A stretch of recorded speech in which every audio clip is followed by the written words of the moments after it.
কিছুটা পরিমাণ আটা নিয়ে নিয়েছি এবং অল্প কিছুটা লবণ দিয়ে জল দিয়ে ভালো করে মেখে নেব। আটা মাখার পরে আমি এইরকম ছোট ছোট করে লেচি করে নিয়েছি। নিজের পছন্দ মতো লেচি করবে, তবে একটু ছোট ছোট লেচি করলে রুটিগুলো খুব সুন্দর হবে। এবার আটার ডোটা আমি এইভাবে আটার মধ্যে দিয়ে নিয়েছি। এবার আমি এটাকে বেলবো। এই যে বেলা একদম কমপ্লিট। দেখো বন্ধুরা, আমার ছোট্ট সোনা রুটি বেলছে। কত সুন্দর রুটি বেলে, আপনারা দেখুন, দেখলে মুগ্ধ হয়ে যাবেন।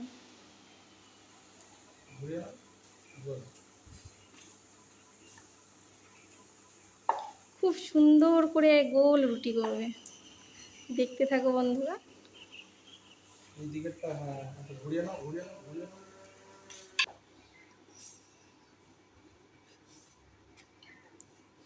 রুটিটা শুধু ঘুরছে, আপনারা দেখুন।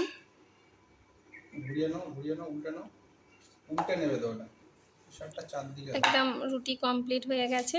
দেখো বন্ধুরা, কত সুন্দর রুটি করেছে এই ছোট্ট একরত্তি সোনাটা, এবং খুব সুন্দর ফুলবে এবং নরম হবে, খেতেও খুব টেস্টি হবে। তাওয়া বসিয়েছি, এর মধ্যে গরম হয়ে গেছে তাওয়া। এবার আমি রুটিগুলো একটা একটা করে ভেজে নেব।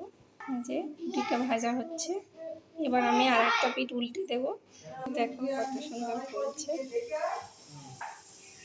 সকালের নাস্তা একটা সবজি রান্না করেছি এবং সাথে রুটি। রুটিটা সকালে দেখো বন্ধুরা কেমন নরম রুটি, একদম তুলোর মতো ছিঁড়েছে। ওয়াও, খুব সুন্দর।